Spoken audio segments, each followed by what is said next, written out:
défi d'en haut. Après Octobre Rose, on est en novembre. Et en novembre, c'est Movember. Movember, c'est le moment pour parler de la santé masculine. La santé mentale, parce que c'est important, mais aussi parler des cancers qui touchent les hommes. Cancer de la prostate et cancer des testicules. Et forcément, pour en parler, eh bien, il faut être ambassadeur. Et être ambassadeur, ça se remarque. Et ça se remarque comment à Movember? En rasant la barbe et en gardant uniquement la moustache. Oui, c'est comme ça. Alors, on est ici, à Valenciennes, au Nouvel Air. Et c'est avec Mathis que c'est sous les doigts de Mathis et ses ciseaux que je vais faire un petit peu la barbe. Mathis, une petite question là. En ce mois de novembre, il y a déjà eu beaucoup de demandes pour Movember ou pas du tout? Les gens sont un peu réticents quand même, tout de même. On en parle un petit peu parce que c'est important d'en parler. Mais il y a quelques personnes qui sont quand même attachées à leur barbe. Ouais. Bon, alors moi je suis quand même très attaché à ma barbe, mais je vous fais confiance. Est-ce qu'on peut savoir ce que vous allez utiliser comme matériel ou je suis surprise totale et on le verra dans les images? Bon, on peut en parler un peu si vous voulez. En général, on a le rasoir traditionnel qu'on appelle le coupe-chou, qu'on a toujours utilisé nous pour la barbe, les serviettes chaudes, les huiles, etc. pour venir apporter du soin à nos clients et puis du bonheur. Du bonheur, donc je serai tout beau, tout neuf. Voilà, exactement. Eh bien allez, on y va, on est parti, je passe donc sous ses mains.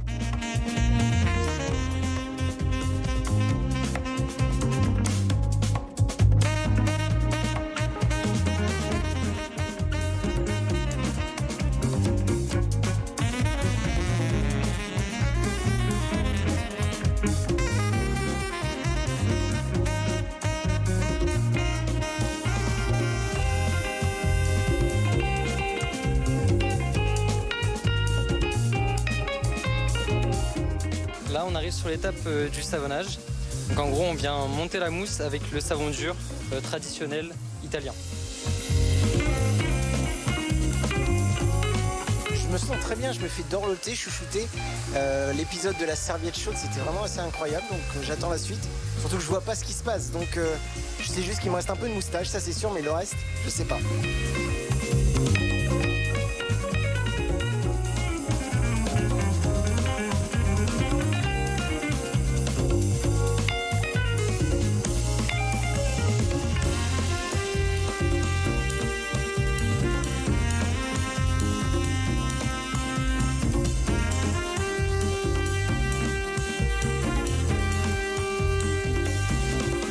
C'est le moment de la révélation. Oh, ça surprend. Oh là là.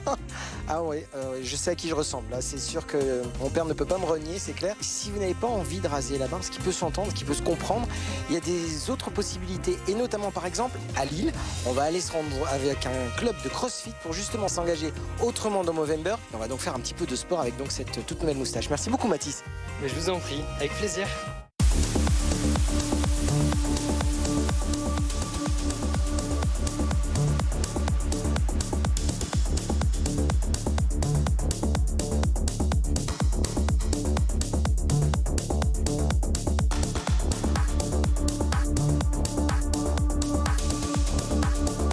Salle de CrossFit Vauban avec César. César, en quoi consiste ce défi Movember ici? Alors du coup c'est très simple en fait. En gros j'ai créé ce petit défi un peu fou de pouvoir faire le Murph, donc l'un des roads les plus emblématiques et probablement le plus difficile pendant 24 heures en relais par 4. Et il y a aussi une version 12 heures pour les personnes forcément qui ont un petit peu peur de s'engager sur une journée complète. Et ça leur permet quand même de pouvoir participer, de bouger avec nous, quoi.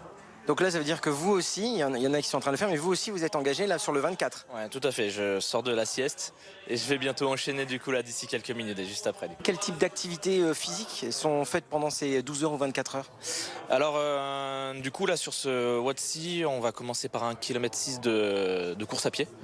Ensuite, on va enchaîner avec un mouvement de tirage. Donc on va avoir des tractions. Alors si les personnes ne peuvent pas réaliser les tractions parce que le mouvement est un peu complexe, on va pouvoir adapter aux anneaux. Donc il y a 100 répétitions, c'est quand même déjà un gros volume. On va enchaîner avec 200 mouvements de poussée, donc des push-ups. Et on termine par 300 flexions de jambes, 300 air squats. Voilà, le volume fait un peu peur. Avant de repartir ensuite pour le 1,6 km final. Voilà. Alors là, il y a le défi 12-24, mais en même temps, il y a le cours traditionnel du samedi. Ça n'empêche pas les deux de se faire. C'est ça. On a même des personnes qui sont venues en free, qui s'entraînent en autonomie. On a le cours classique du samedi qui est complet d'ailleurs. Donc là, ils sont 20 et ça va se terminer du coup à midi avec Max qui coach actuellement. Alors on va voir David et Mathieu. Alors il y en a un qui se repose, un qui fait le défi, et puis après on reviendra pour comprendre comment vous pouvez aider aussi pour Movember avec le CrossFit Vauban. David, comment ça va là? Fatigué, je suis cuit, mais bon, c'est pour la bonne cause au moins. C'est un bel événement, 24 heures, on a bien dormi, bien mangé, et maintenant on enchaîne quoi. C'est quoi en fait ce qui se passe ici pour vos jambes? Là c'est pour se masser les jambes, en fait ça fonctionne sous compression, et ça c'est pour la récupération, parce que quand vous enchaînez 1600 mètres de course, 100 tractions, 200 pompes et 300 squats, au bout d'un moment, et vous recourez 1600 mètres de run, à la fin il faut bien récupérer quoi. Donc j'avoue que ouais, ça fait du bien. Heureusement qu'il y a ça, sinon quick, je serais mort. Et vous le faites chaque année le défi? Alors là c'est la première année que ça passe sous 24 heures. En général, chaque année ça se passait sous format Murph, puisque c'est un benchmark, automatiquement c'est un WOD de référence où on se compare, où on s'amuse tous ensemble, ça reste familial. Et là justement l'idée était de faire ça pendant 24 heures. J'avoue il faut être un peu taré pour le faire. Il faut aimer le sport aussi, mais au bout d'un moment on prend du plaisir, en plus on passe un bon moment avec les copains, donc voilà quoi. Et là vous reprenez dans combien de temps? Dans 2-3 heures, normalement vers 15 heures, voilà. Rebelote pour le 4e. Alors on va vous laisser vous reposer, puis on va aller voir donc justement Mathieu qui lui est en plein défi.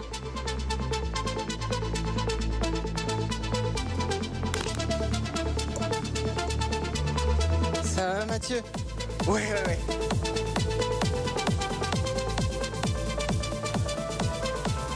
Voilà, passage de relais Mathieu, c'est ça? Tout à fait. J'ai terminé mon 4e Murph des 24 heures, plus que 2, mais voilà, ça commence à être difficile, ça pique. Mais voilà, on sait pourquoi on est là, donc on continue. Pourquoi vous êtes là vous Mathieu? Alors, c'est ce qui a été organisé par un de mes coachs dans ma box de CrossFit Vauban. C'est une journée de mobilisation et une journée sportive pour récolter des fonds à destination d'Octobre Rose plus Movember. Donc à la fois pour le dépistage et la lutte contre les cancers dits féminins et aussi pour les cancers dits masculins pour les hommes. Donc cumuler les mois d'octobre et de novembre en termes de mobilisation. Là par rapport à d'habitude, il y a quoi comme pression supplémentaire? Bon, je dirais pas forcément pression, peut-être une envie et entre un besoin de se dépasser un peu plus parce que c'est un WOD, un workout qui est difficile, qui est long. Donc effectivement, on sait pourquoi on le fait, on sait pourquoi on est là, on est avec des copains, on sait que c'est pour une bonne cause, donc on se dépasse. Donc c'est une des 2 bonnes raisons de le faire. Donc là un peu de repos et là vous reprenez dans combien de temps? Alors logiquement, si mes 3 camarades passent dans des temps à peu près équivalents, je serai reparti d'ici 4 heures. Donc voilà, donc David qu'on avait avant qui se reposait, maintenant il va prendre le relais aussi. Il va falloir qu'il travaille et qu'il court un petit peu. Alors on vous laisse vous reposer Mathieu, merci. Beaucoup.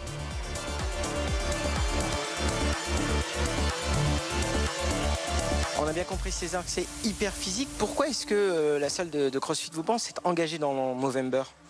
Du coup, moi, j'avais à cœur de pouvoir mettre en lumière aussi ma pratique, donc qui est mon métier, qui est un très beau sport. Et donc pouvoir justement mettre en lumière les associations à travers cette discipline qu'est le CrossFit. Comment est-ce qu'on peut, nous, aider si on n'a pas envie de faire le sport mais qu'on veut s'engager et aider CrossFit Vauban? Parce que pendant ces 24 heures, on peut aussi donner de l'argent. Il y a une cagnotte qui a été créée donc, du coup, 1 mois avant l'événement et qui va durer 1 mois après l'événement. Et donc du coup, on a 2 QR codes. Un qui permet de rediriger la cagnotte vers l'hôpital Oscar Lambray. Donc là, l'Oscar Lambray, c'est le ruban rose, donc c'est pour Octobre Rose. Et ruban bleu, du coup, pour l'association Movember. Et puis on a aussi l'Insta, une page Insta qui a été créée où il y a directement le lien qui permet aussi de se rediriger vers les assos. Là, c'est important aussi pour vous d'être sur les réseaux pour ce mouvement-là? Tout à fait, ouais. Il y a beaucoup de choses qui sont digitalisées, donc forcément, on essaie de faire au max, quoi. Là, je pense que vous en faites pas mal.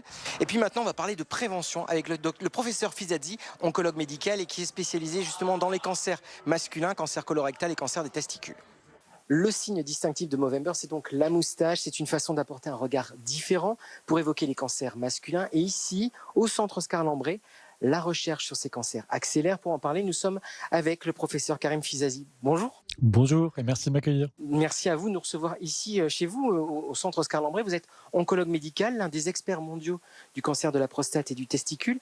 Alors en France, on compte 60 000 nouveaux cas de cancer de la prostate par an. C'est le premier cancer masculin? Oui, et de très très loin. Et heureusement, dans la plupart des cas, les choses vont bien se passer pour les hommes concernés, mais c'est de très loin le premier cancer masculin, à peu près à égalité en nombre pour les femmes concernant le cancer du sein.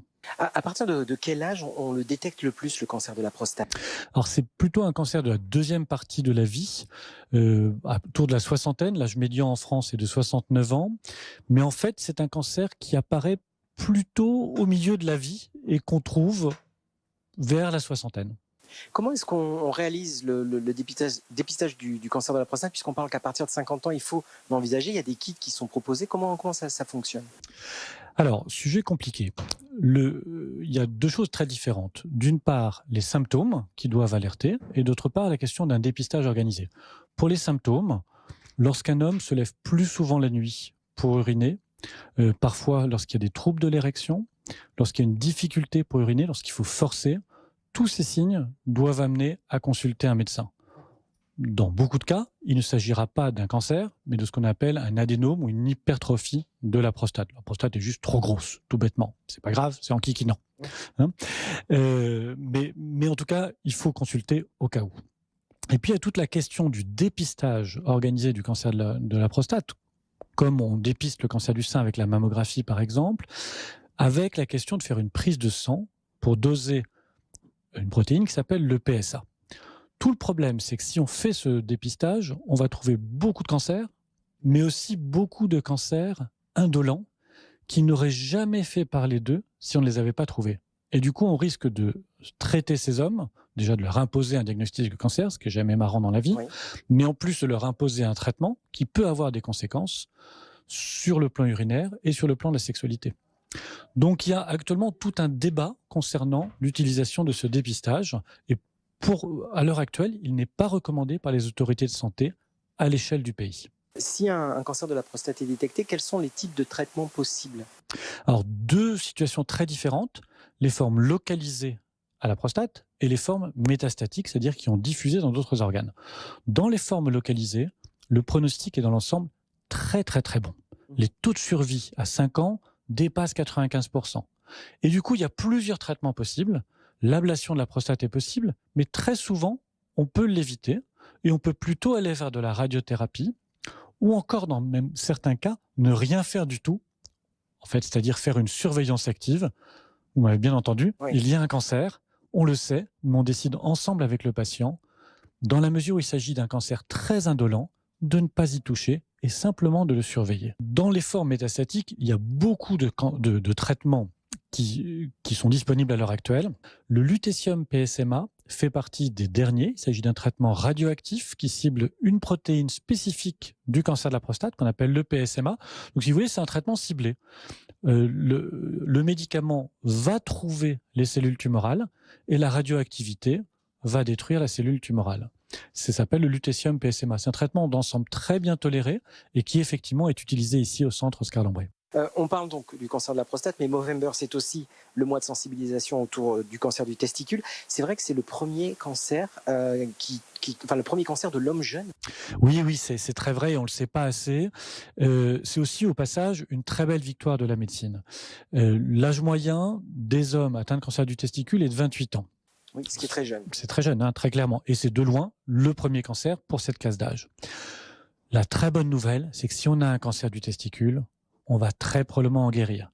Les taux de guérison sont de 99% pour les formes localisées au testicule et dépassent 80% pour les formes qui sont métastatiques. C'est une très belle victoire de la médecine, à condition de bien faire les choses. C'est-à-dire qu'il faut que le patient vienne nous voir, oui, ne reste pas dans son coin avec son cancer et que ce soit une catastrophe. Et puis, il faut que le médecin fasse son travail correctement. Vienne vous voir, ça veut dire qu'on va parler un peu d'autopalpation. Au cancer du sein, on en a parlé. Comment on doit faire quand on est, vous comme moi, nous sommes des hommes? Comment est-ce qu'on fait et à quel moment on doit s'alerter? Parce qu'il est dit partout, dès qu'on sent une grosseur, donc est-ce qu'on doit s'alerter très vite? Le message est simple, prenez une douche, ouais, lavez-vous et à partir du moment où on passe du savon un peu partout sur son corps, eh bien, on s'autopalpe. Les testicules, c'est vraiment aussi bête que ça.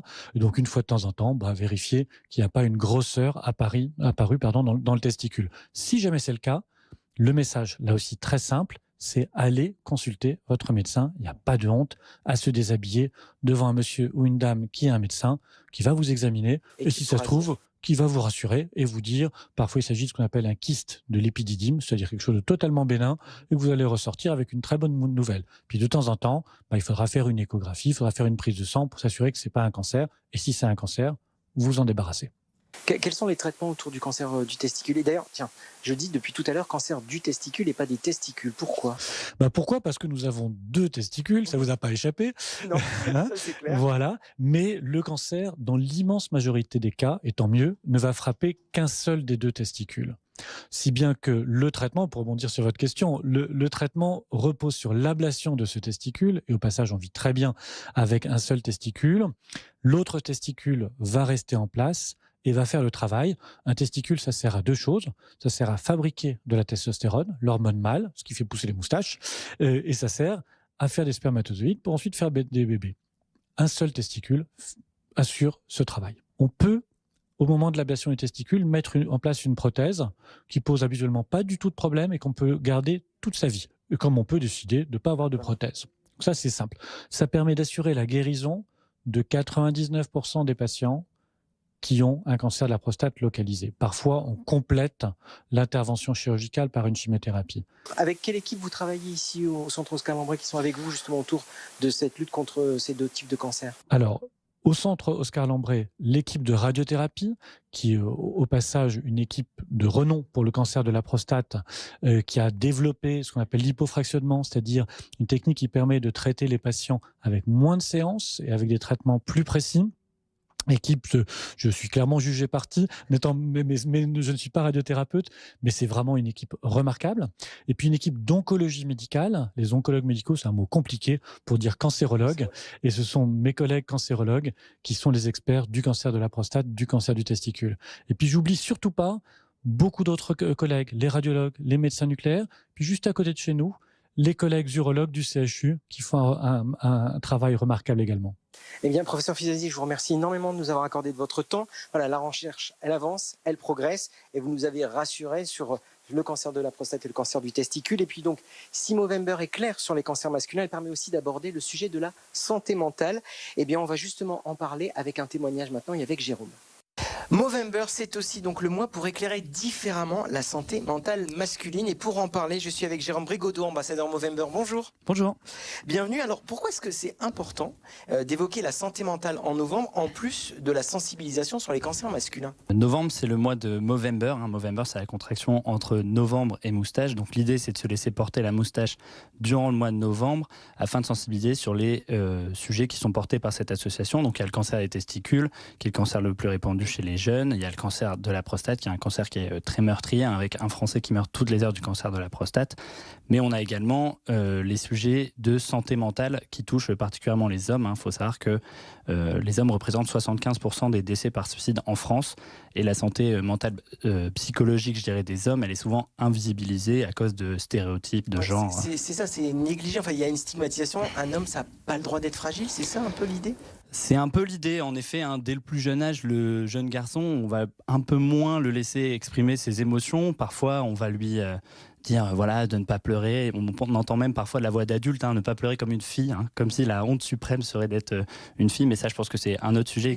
Voilà, finalement, il va brider ses émotions et ça se ressent à l'âge adulte où la santé mentale devient un sujet tabou. Il y a 70% des Français qui considèrent la santé mentale comme un sujet tabou et on monte à 84% des Français qui ont un trouble psychique. Finalement, c'est un cercle vicieux.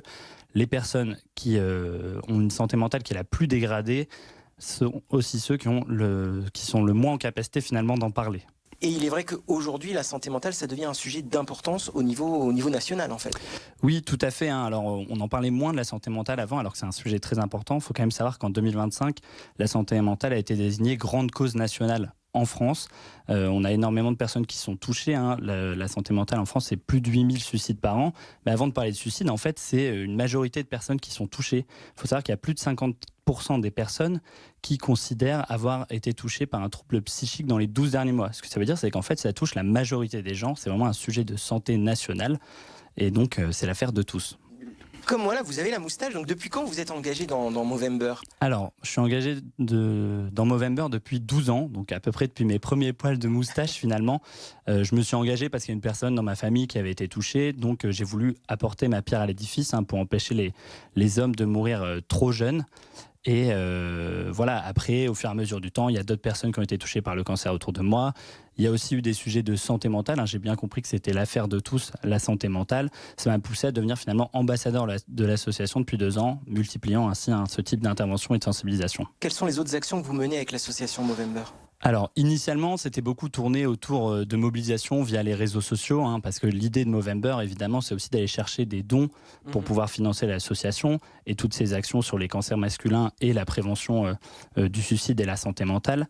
On a chacun une page individuelle sur le site Movember. Si vous cherchez mon nom, vous pouvez me trouver et faire un don pour l'association. Et après, il y a d'autres types d'engagements qui sont proposés dans Movember, notamment, par exemple, relever des défis sportifs. Moi, pour chaque euro de don récolté, je m'engage à faire 1 minute d'activité physique. Et voilà, c'est quelque chose qui est finalement assez parlant pour moi parce que le sport a toujours joué un peu rôle d'équilibre dans ma santé mentale. Donc ça lie finalement toutes les choses. Donc c'est ça aussi pour votre santé mentale. Il y a donc le sport, vous faites d'autres actions aussi pour votre bien-être, tout simplement ?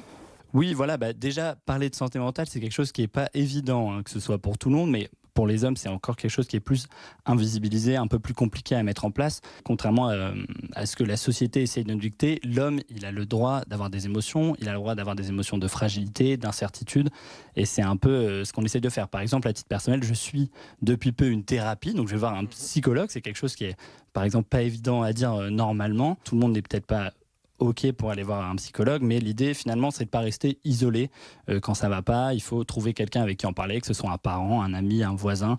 Quand on parle de santé mentale, l'idée c'est d'éviter l'isolement et de pouvoir en discuter. Il n'y a pas qu'une solution, il y en a plusieurs. En fait finalement la santé mentale est aujourd'hui considérée comme un tabou, mais c'est ce qui malheureusement fait que ça complique les solutions à trouver. Donc voilà, c'est parler de santé mentale, c'est important d'en parler parce que pour que les personnes ne restent pas seules avec cette problématique. Eh bien, un grand merci, Jérôme. Donc, on retrouvera toutes les informations sur le site de Movember. Nous, on continue à prendre soin de sa santé, mais cette fois-ci avec une façon peut-être plutôt amusante pour sensibiliser au cancer des testicules. Une initiative solidaire de la Maison Le Mayeux que nous explique Théo. Pour évoquer la prévention du cancer des testicules, les actions sont variées, parfois peuvent surprendre. C'est pourtant la 3e année que la maison Le Mayeux, ici à Saint-André-les-Lilles, s'inscrit avec le CHU de Lille dans cette opération. Bonjour Clémentine. Bonjour Théo. Vous êtes responsable de l'offre ici avec cette opération que vous proposez pour la 3e année en collaboration avec le CHU et aussi avec le LOSC. Est-ce que vous pouvez nous la présenter ? C'est une collaboration qui est née à partir du moment où on s'est posé la question en disant qu'est-ce qu'on peut faire pour parler de ces sujets tabous des cancers masculins et quel cancer aborder en particulier. Donc on a décidé de se focaliser sur le cancer des testicules parce que c'est le premier cancer qui touche les jeunes à partir de 14 ans, donc c'est vraiment très tôt. Et du coup avec une grande sensibilisation, une campagne de sensibilisation autour de l'autopalpation où du coup cette autopalpation du coup permet de prévenir certains cancers. On a un coffret. Est-ce que vous pouvez nous montrer ce qu'on a dans ce coffret dédié pour sensibiliser et inciter ? Bien sûr. Donc du coup, on a un coffret avec un message clair au départ, 1 minute pour sauver tes ballons. Et donc là, du coup, le message, il est clair dès le départ, il fait sourire. Il y a une petite touche d'humour et ensuite à l'intérieur, on a donc une carte postale. Façon carton rouge. Exactement, façon carton rouge pour venir du coup alerter. On a le slogan « Je me tâte », c'est un slogan que vous avez chaque année. C'est un peu d'humour aussi, il y a un petit jeu de mots, mais ça interpelle plus peut-être qu'un slogan un peu plus traditionnel et conventionnel. Exactement, le choix a été fait du coup avec le CHU de Lille de venir avoir un slogan marquant, facile aussi. Je me tâte, c'est assez simple, c'est très clair, tout le monde le comprend. Et du coup, oui, cette touche humoristique, elle vient du coup pouvoir toucher le grand public et être impactante pour tout le monde. Donc dans ce coffret, évidemment, on a le boxer qui est juste encore présent. Je vous laisse le prendre, Clémentine. Hop, et moi je vais récupérer la carte. Hop. Parce et que cette à carte, l'arrière, elle est du coup, importante. voilà. Ça c'est aussi important. C'est qu'on a un fascicule, on va dire, pour... Le guide de l'autopalpation, voilà, c'est ça, qui a été fait du coup en partenariat avec le CHU et les oncologues et donc le professeur qu'on a vu juste avant. C'est parfait. Et donc le boxer, évidemment, et donc, le boxer, la pièce phare, on va dire. Donc c'est un boxer 100% fabriqué en France. Les partenaires qui ont travaillé dessus sont aussi français. Donc c'est un boxer assez simple, bleu et rouge. C'est toujours ces coloris-là pour nos collaborations. Les couleurs du LOSC aussi, exactement, évidemment. les couleurs du LOSC. Et on vient du coup chaque année retravailler du coup ce slogan. Donc cette année, on est venu mettre toujours notre carton rouge ici qu'on est venu sérigraphier chez un partenaire dans le nord de la France. Et ensuite, on est venu du coup poser une ceinture. Et donc, on le voit, il est très simple. Il est bleu marine, il est simple, avec ce beau slogan « Je me tâte » directement dessus. 3 ans d'opération pour Je me tâte. Comment est née cette idée d'associer le CHU, la Maison Le Mayeux, le LOSC pour cette opération? Pendant le Covid, on avait développé des masques avec le CHU de Lille. Et donc, on a voulu continuer ces opérations et cette collaboration avec le CHU de Lille pour venir sensibiliser du coup la population.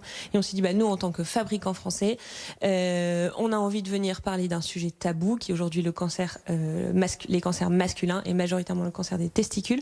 Et du coup, on est venu se dire, voilà, qu'est-ce qu'on peut faire et comment on peut marquer une collaboration. Donc, on a voulu passer 2 messages. Le message de l'autopalpation, de cette prévention, et aussi le message du sport. Du coup, on a 2 messages forts, le sport et la prévention. Le LOSC, sans doute aussi pour toucher un plus grand nombre. Ce coffret est à 25 €. Oui. Mais c'est important de le préciser, c'est que ces 25 € vont directement au CHU pour la sensibilisation, pour la prévention et évidemment pour la recherche sur le cancer. Exactement. 100% des bénéfices sont reversés au fonds de dotation du CHU de Lille pour la recherche pour les cancers masculins. Aujourd'hui, si on est intéressé pour ce boxer, donc on est ici dans l'usine Le Mayeux à Saint-André. Oui. Vous avez votre boutique qui est ouverte surtout les après-midi, mais où est-ce qu'on peut la retrouver aussi? On peut le retrouver évidemment sur notre site internet, le site lemailleux.com. Clémentine, Movember, c'est important. Il y a d'autres initiatives qui sont proposées par Le Mayeux. On vient de finir Octobre Rose. Le Mayeux aussi était présent sur cette opération. Oui, exactement. Et toujours avec le CHU de Lille, on avait développé du coup 2 modèles. Un modèle à rayures, donc rose, pour Octobre Rose, donc pour la sensibilisation du cancer du sein chez la femme, avec une sérigraphie à l'arrière. On a aussi fait du coup la même sérigraphie, donc pas en rose, mais chez l'homme, en disant qu'en fait il n'y a pas que les femmes qui sont sensibilisées à cette cause du cancer du sein. Merci Clémentine pour la présentation de ces opérations évidemment. Et Movember continue tout le mois de novembre. C'est donc un regard différent qu'on vous propose aujourd'hui sur la santé masculine, sur la santé mentale aussi, parce qu'on n'en a pas trop parlé, mais c'est très important la santé mentale masculine, un sujet délicat qu'il ne faut pas négliger. On espère qu'on aura pu vous faire ouvrir le regard sur la santé masculine et l'importance du dépistage.